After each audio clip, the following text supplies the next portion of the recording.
ईश्वर के दर्शन। एक बार एक राजा प्रजावत्सल राजा था। धन, वैभव और ऐश्वर्य का घमंड उसे लेशमात्र भी नहीं था। कुशलता पूर्ण राज्य का शासन करने के साथ साथ वह पूर्ण समर्पण भाव से ईश्वर की भक्ति करता था। एक बार उसकी भक्ति से प्रसन्न होकर ईश्वर ने उसे साक्षात दर्शन दिए। भगवान के दर्शन पाकर वह धन्य हो गया।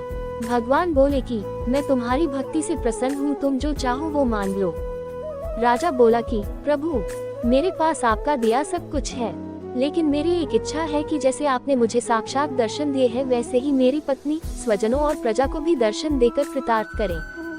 भगवान बोले कि राजन, ईश्वर के दर्शन के लिए हृदय में वैसी भक्ति भाव और तड़प ही होनी चाहिए, उसके बिना वह मेरे दर्शन कर पाएंगे। राजा ने विनम्रता पूर्वक निवेदन किया तो भगवान बोले कि ठीक है, कल जो भी मैं पर्वत की चोटी पर पहुंच जाएगा मैं उसको साक्षात्कार दर्शन दूंगा, लेकिन मेरी एक शर्त है, तुम किसी को भी मेरे दर्शन करने के लिए विवश नहीं करोगे। राजा ने हाँ में हामी भर दी। राजा ने पूरे राज्य में घोषणा करवा दी कि भगवान कल साक्षात्कार पर्वत की चोटी पर दर्शन देंगे।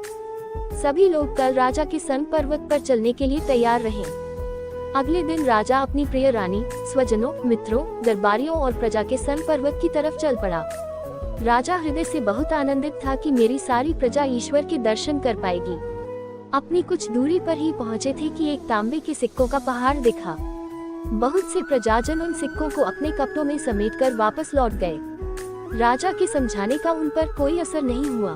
कुछ रास्ता और तय करने के पश्चात चांदी के सिक्कों का पहाड़ दिखा।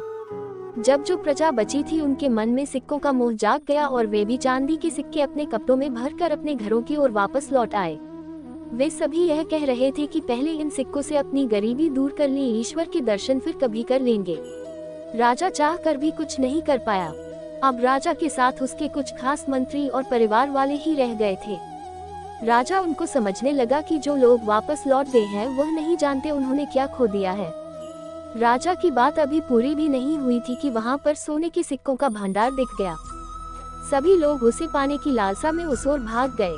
अब राजा के साथ केवल उसकी रानी ही रह गई थी।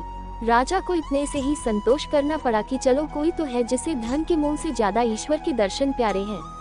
राजा रानी को बताने लगे कि जब ईश्वर दर्शन देंगे तो तुम उनसे कुछ भी मांग सकती हो। लेकिन उसकी बात पूरी सुनने से पहले ही रानी को हीरे जवाहरात का पहाड़ दिख गया था। रानी ने अपने मनपसंद हीरे लिए अपने महल की ओर वापस चली गई। राजा अकेला ही उस पर्वत पर पहुंचा। वहां पर सचमुच ईश्वर विद्यमान थे। उन्होंने राजा से पूछा, कहो राजन, कहाँ है तुम्हारे स्वजन और तुम्हारी प्रिय प्रजा? राजा कुछ भी बोल ना पाया। तब ईश्वर ने कहा कि राजन, ईश्वर के दर्शन करने के लिए मन में भक्ति और तड़प होनी चाहिए, लेकिन जो लोग भौतिक ऐश्वर्य को ईश्वर के दर्शन से अधिक महत्वपूर्ण मानते हैं उनको कभी भी मेरे दर्शन नहीं हो सकते। एक तुम थे जिसको मैंने बोला कि कुछ भी मांग लो, लेकिन तुमने मुझे अपनी प्रजा को मुझे दर्शन देने के लिए मना लिया। लेकिन तुम्हारी प्रजा ने ईश्वर के दर्शन से अधिक महत्व धन को दिया। राजन, भक्ति ईश्वर के प्रति समर्पण भाव है जो श्रद्धा भाव और विश्वास के साथ हृदय से होकर विचारों में आता है। वह भाव तुम में तो जागृत हो गया, इसलिए तुमको मेरे दर्शन हो गए। अगर आपको मेरी यह कहानी अच्छी लगी हो तो प्लीज मेरे चैनल को सब्सक्राइब, लाइक और शेयर कर देना और बेल आइकन को प्रेस कर देना। धन्यवाद।